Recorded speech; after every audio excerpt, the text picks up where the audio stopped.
This is a question that I keep getting asked from a lot of people saying, how do we stop repeating toxic patterns in our life? So, first of all, most of us are actually unaware that we're repeating the same patterns again and again in life, and we think it is happening by accident, it is my fate. I know a lot of people, even before they started coaching with us, or generally a lot of people in my life that I personally know, they think the external circumstances that are happening to them in their life is independent of them, which means this is who you are and these are the people, this is the circumstance, these are the circumstances, these are the situations, and they think all of these happen to them in their life as a random means. They think it is quite random, right? Random. I have nothing to do with this and I don't know why this is happening. It's just randomly happening to me in my life. So I want you to take a look at your life. Whatever is that one aspect of your life, right? It can be relationships, it can be money, it can be health issues, it can be you sabotaging your opportunities, or it can be you attracting similar kind of bosses again and again. It can be anything.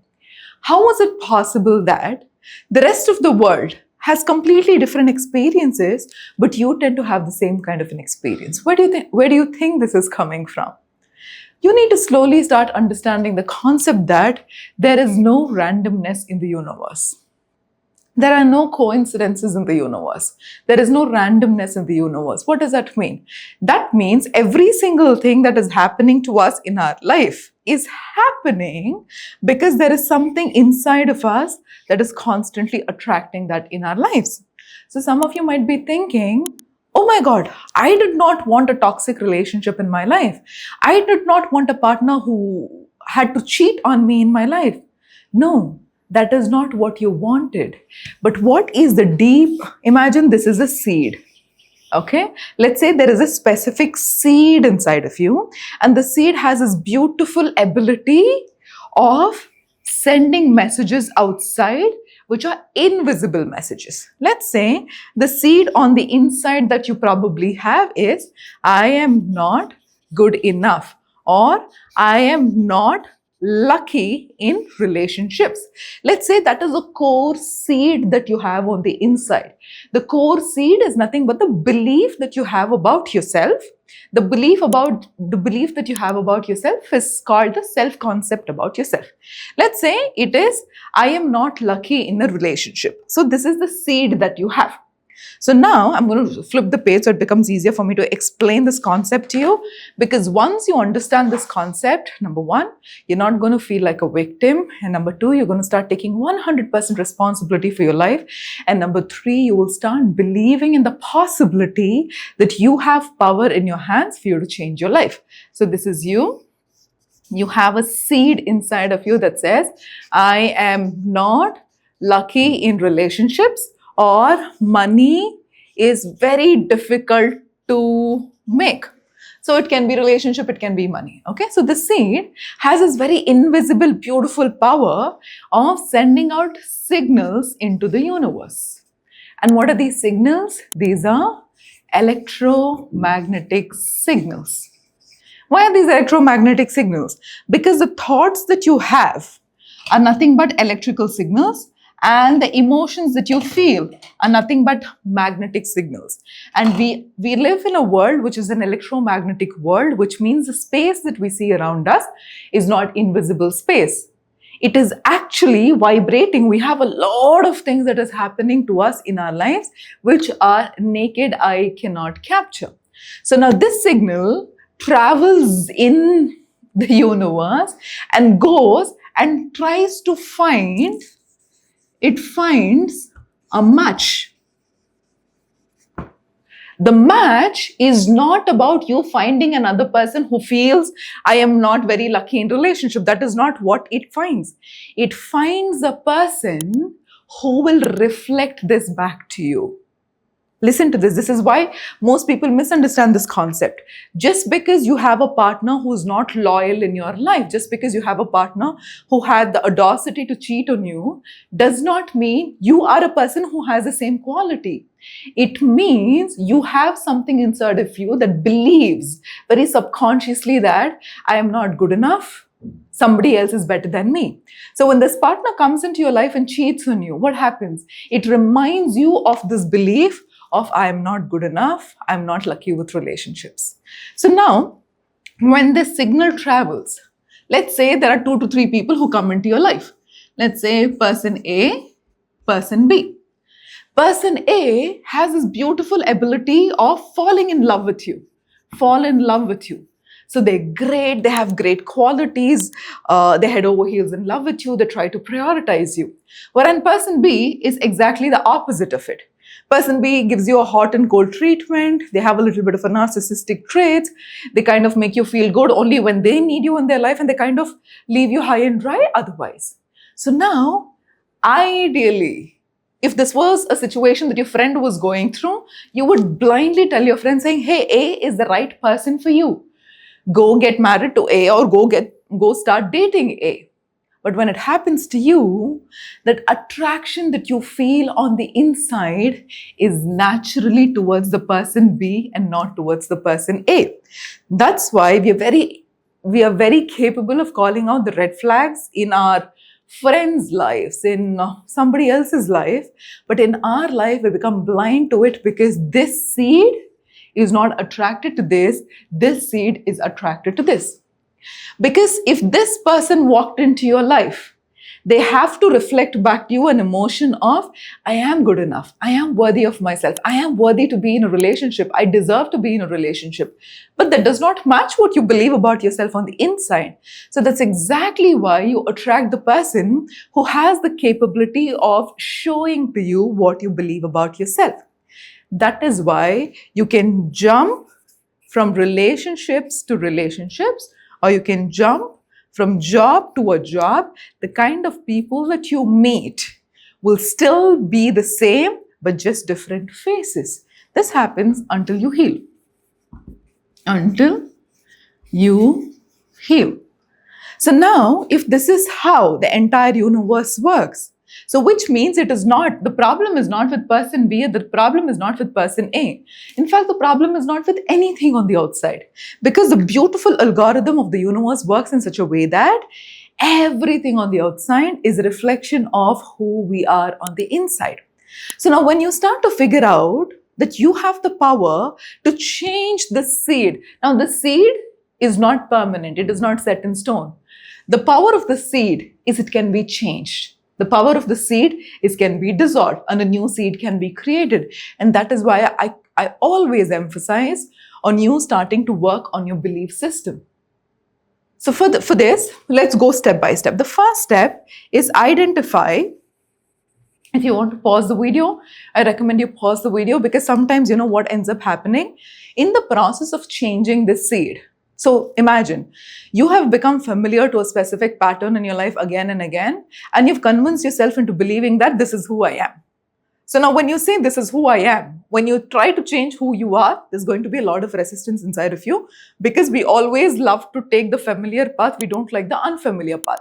What is familiar for us? To feel like I'm not good enough. What is unfamiliar for us? To feel like I'm worthy of love.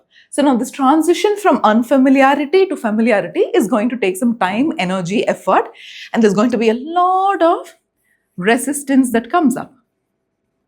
Resistance which is very obvious, and resistance which is very unobvious. The unobvious resistance is like, oh, okay, let me just finish watching this video. Now I have the information with me, then I will work on it later. I will just spend some time watching something on Netflix. I'll spend some time cleaning my cupboard, but I will not do this work. Just become aware of every single resistance that you feel on the inside every time you're trying to make a change. That resistance is keeping you in the known. It's keeping you in the old patterns. So the first process is pause this video and become aware. Take a look at your life. What are the aspects of your life where no matter how hard you try to change it on the external reality, it does not seem to move away? It's constantly like stuck. So that way you become aware of the patterns. The next one, how do I feel? The next question is, ask yourself, every time I get cheated on, every time my boss bullies me, every time I have a health issue, every time I have a money issue, how does it make me feel? Go back to that feeling that you have. Because more than the thoughts, the feelings carry more power and potency than it is going to go in the universe to bring back the same familiarity. So once you become aware, so the feeling can be feeling, I feel like a victim. I feel so helpless. I feel unloved. I feel unworthy. I feel like abandoned. It can be any kind of a feeling. So once you dissect this feeling, ask yourself, when was the first time I felt this way in my life? So this question will need a little bit for digging, where you need to go a little bit on the inside and actually be with yourself and ask yourself, when was the first instance that I actually remember feeling this particular emotion in my life? For some of you, it can just pop up like this, and for some of you, it might take some time. Just give yourself permission, because your subconscious stores every single thing. And when you ask for your subconscious for a question, it is going to give you the answer. You'll have to trust it. So now, when you figure out, so for example, let's say, the first time I felt abandoned was when my father was not home when I came back. My mother had lied to me saying my father is going to come, and he never came back for at least a week or two. Let's say that is the first memory that you have at this point of time when you feel abandoned. So now you ask yourself, that situation when my father did this and when my mother said this and I felt abandoned, what did I start to believe about myself? It is going to be slightly a difficult activity, but I really encourage you to do that. What did I start to believe about myself? For me, this exercise is very powerful, because when I did this to understand my abandonment issues, the first thing that I felt about myself was I was not worthy. Because as a child, you don't know why the external circumstances are happening the way it is happening. And it's more likely that you end up believing that it is because of you. So now once you understand that, now this is you discovering what aspects of you have been wounded for the seed to get created. So now once you understand that, we will work on the process of rewiring. Right? The process of rewiring. So rewiring happens in two stages, right? First one is rewiring the old self, reinforcing the new self. The new self, which means the old aspects of you that are still so dominant inside of you, you've got to heal it.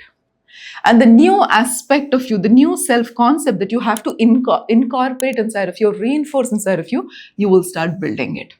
So how do you do this? This process can be done with multiple ways. You can do it with journaling. Every time there is a sense of emotion that keeps coming up on the surface and you don't know what to do with that, journal it, journal it, journal it. The more you journal and the more you tear and burn the paper, you're transferring the energy and transmuting the energy. The other thing that you can do is Ho'oponopono. So I've also done another video you can find on the YouTube channel where it's a very powerful prayer that you can do. And the third and the most powerful thing that you can do, which most people are kind of scared of doing, is to sit with your pain. Because anything that you do to try to change your pain, it can also be journaling, it can also be Ho'oponopono. What it does is, it is taking you from that awareness of, it is painful, I want to get rid of the pain. It is like you having a little child in your house and the child is throwing tantrums. And you're literally using something in your awareness right now to calm the child down because you don't want to hear the tantrums of the child. But how about you sit with the tantrums of the child so that the child can express completely, so that the child can release whatever is there inside of them and also find that comfort inside of you. That is what is called sitting with pain. So whenever there is a sense of discomfort that comes on the surface, without trying to change it, without trying to chase it, without trying to change the narrative, you're just letting yourself be unconditionally present with that emotion in your body to tell yourself that I'm going to be there for you no matter what. Because that pain that is coming up, just remember this, what is coming is going. You don't have to suppress it and like kick it or shove it inside and pretend like there is no pain at all. But the beauty or the tendency of the mind is to make you believe that every time there is a painful circumstance, it is going to last forever. And every time there is a pleasurable circumstance or a pleasurable feeling, the mind makes you believe that this is very short-lived. This is the nature of the mind. We cannot change the nature of the mind, but we can learn how to play with it. So now one of the ways of playing with it is to sit with the pain with the mindset that if it takes the entire lifetime for me to heal myself and sit with this pain, I will still choose to do that. Imagine the kind of compassion you give to the part of you that is so wounded by saying, hey, if you need me for the rest of your life, I will be with you. You're not doing this to manipulate that aspect. You're doing that so that you're genuinely going to be present with you. This by far is one of the most initially difficult, but one of the best ways for you to release all of the patterns inside of you. This is an adaptation of Vipassana. So Vipassana teaches you this, right? So these are aspects that you can do whenever there is a release that is happening. How do you start reinforcing? The best way for you to start reinforcing is using affirmations.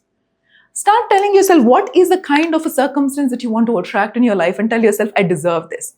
See, affirmations, vision board, visualization, all of this, they do only one thing. They make the unfamiliar familiar, which means living in abundance is unfamiliar, they make it familiar.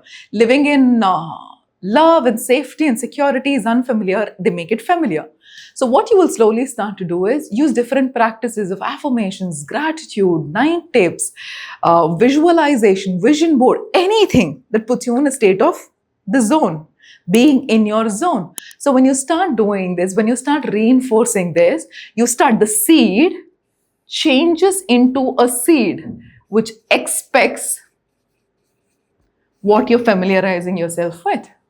Because there's something called the law of expectation. What you constantly expect very unconsciously is exactly what is going to show up for you in your life.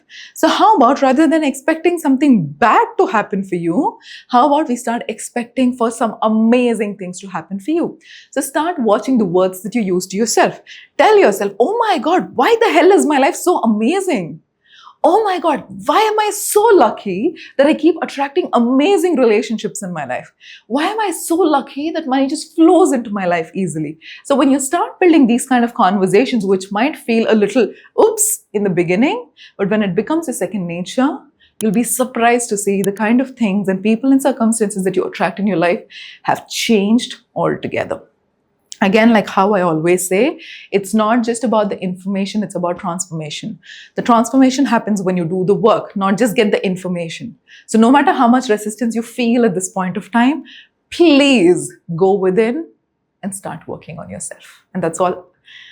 That would definitely make me happy. So in the chat box or in the comment section, let me know what is that one aspect about you, what is that one pattern about you that you're genuinely ready to let go of and leave it in the past so that you can walk into your future as a completely different version. I would love to see them, so make sure you let me know what that is.